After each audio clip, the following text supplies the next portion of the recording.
বিসমিল্লাহির রহমানির রহিম। প্রিয় দেশবাসী, আসসালামু আলাইকুম। দেশের গণতন্ত্রিকামী জনগণকে বাংলাদেশ জাতীয়তাবাদী দল বিএনপির ৪৬তম প্রতিষ্ঠা বার্ষিকীর শুভেচ্ছা।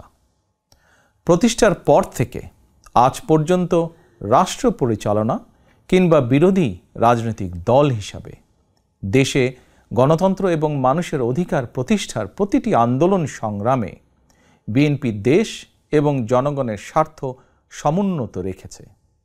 এ কারণেই শত প্রতিকূল পরিস্থিতি পেরিয়েও দেশের গণতন্ত্রকামী জনগণের কাছে স্বাধীনতার ঘোষকের দল বিএনপি সবচেয়ে জনপ্রিয় এবং বিশ্বস্ত রাজনৈতিক প্রতিষ্ঠান।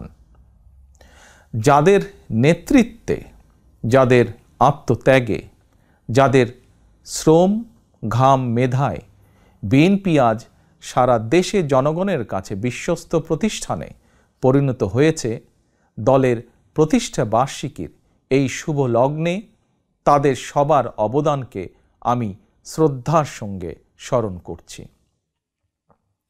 প্রিয় দেশবাসী, দেশ বর্তমানে ইতিহাসের এক সন্ধিক্ষণে এসে দাঁড়িয়েছে। ছাত্র জনতার আকাঙ্ক্ষার বৈষম্যহীন বাংলাদেশ গড়ার কঠিন এক চ্যালেঞ্জের মুখে অন্তর্বর্তীকালীন সরকার।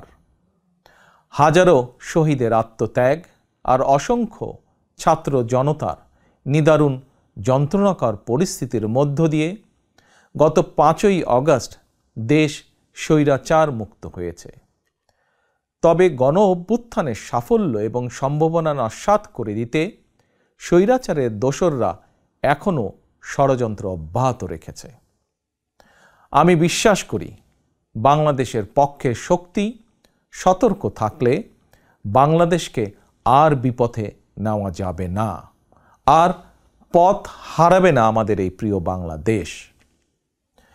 প্রিয় দেশবাসী, ষড়যন্ত্র কিংবা অপপ্রচার চালিয়ে গত ১৫ বছরের অনাচার অবিচার জনগণকে আর ভুলিয়ে দেওয়া যাবে না। রাষ্ট্রীয় স্থাপনা গণভবন ছিল দেশের রাষ্ট্র ও রাজনীতির ঐতিহ্যবাহী স্মারক।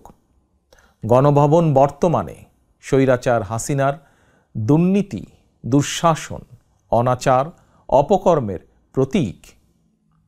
ইতিমধ্যেই বিভিন্ন মহল থেকে এই গণভবনকে গুম, খুন, অপহরণ এবং গণহত্যার মিউজিয়াম হিসাবে প্রতিষ্ঠার দাবি উঠেছে।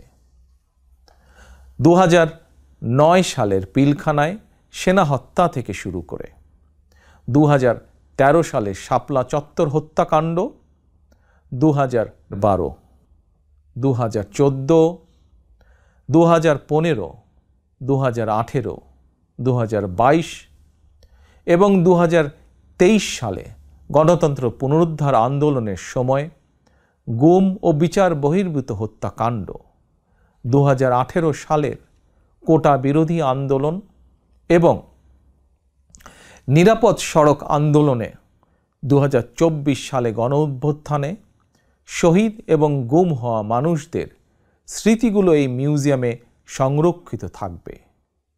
অবৈধ ক্ষমতায় থাকার জন্য বাংলাদেশে আর কোনো শাসক যাতে স্বৈরাচারী হাসিনার মতন বর্বরচিত পথ অনুসরণ না করে, ভবিষ্যৎ প্রজন্মের কাছে এই মিউজিয়ামেই সেই বার্তাই বহন করবে।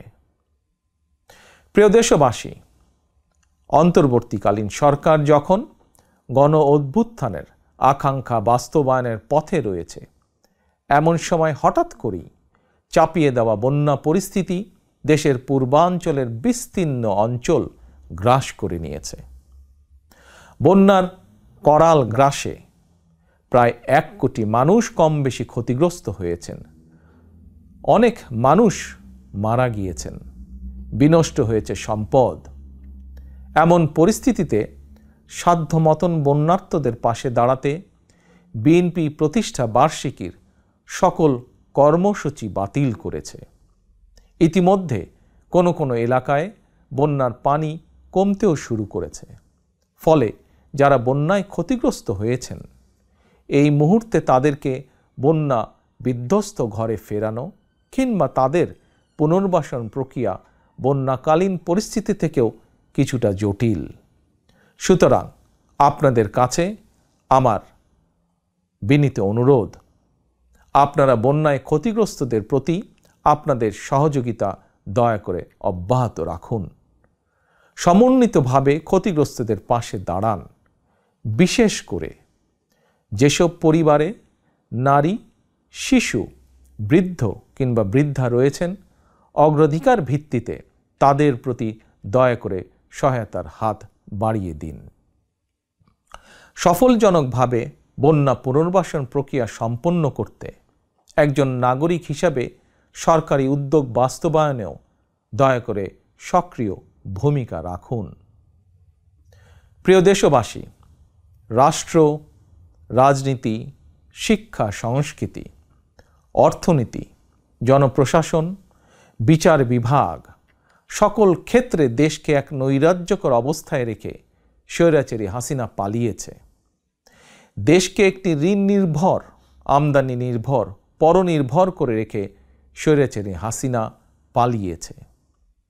শুধুমাত্র একজন হাসিনাই পালিয়ে যায়নি, তার বিনা ভোটের মন্ত্রিসভা, বিনা ভোটের সকল এমপি, এমনকি তাদের নিয়োগ দেওয়া বায়তুল মোকাররমের খতিব পর্যন্ত পালিয়েছে। দেশের এমন নজিরবিহীন ভয়ানক পরিস্থিতি অতিক্রম করে জনগণ এখন সম্মান এবং সমৃদ্ধির পথে এগিয়ে যেতে চায়। তাই দেশকে জনতার কাঙ্ক্ষিত বাংলাদেশে রূপান্তর করতে রাষ্ট্র সংস্কার কার্যক্রমের কোনোই বিকল্প নেই।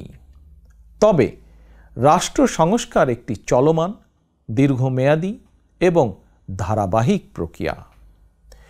টেকসই এবং কার্যকর উপায়ে রাষ্ট্র সংস্কার করতে হলে সংস্কার প্রক্রিয়ার সঙ্গে অবশ্যই জনগণের প্রত্যক্ষ অংশগ্রহণ থাকা জরুরি। গণতান্ত্রিক বিশ্বের দেশগুলোতে জনগণের ভোট প্রয়োগের অগ্রাধিকার নিশ্চিত করার মাধ্যমে রাষ্ট্র সংস্কার কার্যক্রমে জনগণের অংশগ্রহণ নিশ্চিত করা হয়ে থাকে। কারণ একটি গণতান্ত্রিক রাষ্ট্রে সরকার এবং জনগণের মধ্যে কার্যকর সেতুবন্ধন হচ্ছে জনপ্রতিনিধিত্বশীল জাতীয় সংসদ। প্রিয় দেশবাসী, জনগণের লুণ্ঠিত ভোটের অধিকারকে পুনঃপ্রতিষ্ঠিত করে একটি জনপ্রতিনিধিত্বশীল সরকার প্রতিষ্ঠার লক্ষ্যে রাষ্ট্র সংস্কারে প্রথম পদক্ষেপ হিসাবে অগ্রাধিকার ভিত্তিতে নির্বাচন কমিশন, আইন শৃঙ্খলা বাহিনী, জনপ্রশাসন, দুদক সহ সাংবিধানিক প্রতিষ্ঠানগুলো সংস্কার কিংবা পুনর্গঠন জরুরি।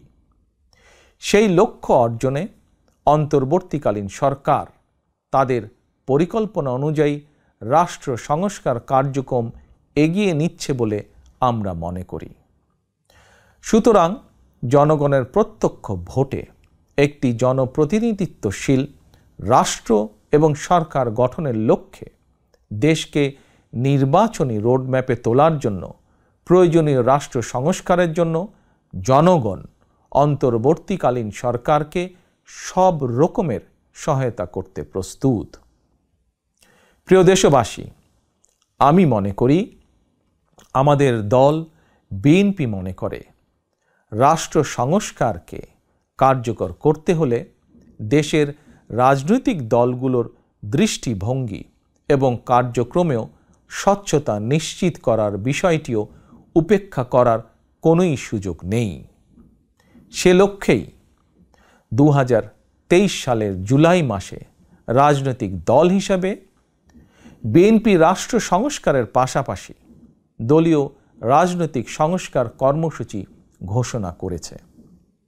বিএনপি সকল মত ও পথের সমন্বয়ে বাংলাদেশি জাতীয়তাবাদের ভিত্তিতে একটি অন্তর্ভুক্তিমূলক, বৈষম্যহীন ও সম্প্রীতিমূলক সরকার প্রতিষ্ঠা, নির্বাচনকালীন দল নিরপেক্ষ তত্ত্বাবধায়ক সরকার ব্যবস্থা প্রবর্তন, রাষ্ট্রীয় ক্ষমতা ভারসাম্য প্রতিষ্ঠার লক্ষ্যে নির্বাহী বিভাগ, আইন বিভাগ ও বিচার বিভাগের ক্ষমতা, দায়িত্ব ও কর্তব্যের সমন্বয় করা, পরপর 2 টার্মের বেশি কেউ প্রধানমন্ত্রীর দায়িত্ব পালন না করা, উচ্চ কক্ষ বিশিষ্ট আইনসভা প্রবর্তন, এমনকি সংবিধানের 70 অনুচ্ছেদ সংশোধন করার বিষয়েও পরীক্ষা নিরীক্ষা করাসহ রাষ্ট্র সংস্কারের জন্য 31 দফা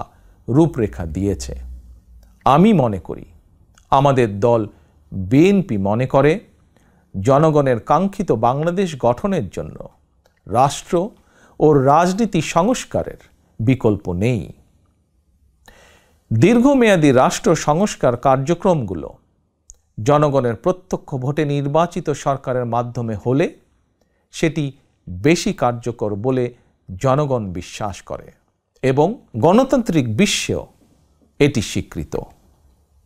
প্রিয় দেশবাসী, আমাদের আর পেছনে তাকানোর কোনোই সুযোগ নেই। পলাতক স্বৈরাচার জাতীয় জীবনের 15টি বছর কেড়ে নিয়েছে।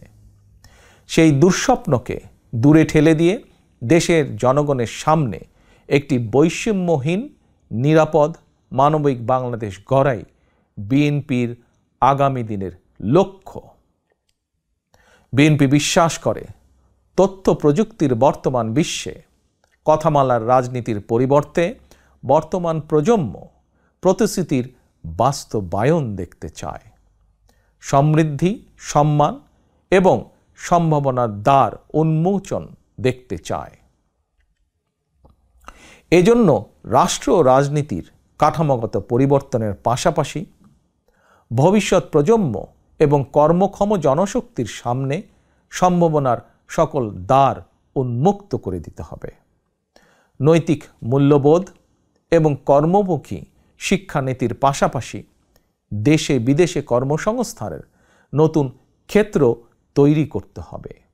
বৈদেশিক কর্মসংস্থান নিশ্চিত করতে প্রয়োজনে অগ্রাধিকার ভিত্তিতে রাষ্ট্রীয় উদ্যোগে দক্ষ শ্রমশক্তি তৈরি করতে হবে।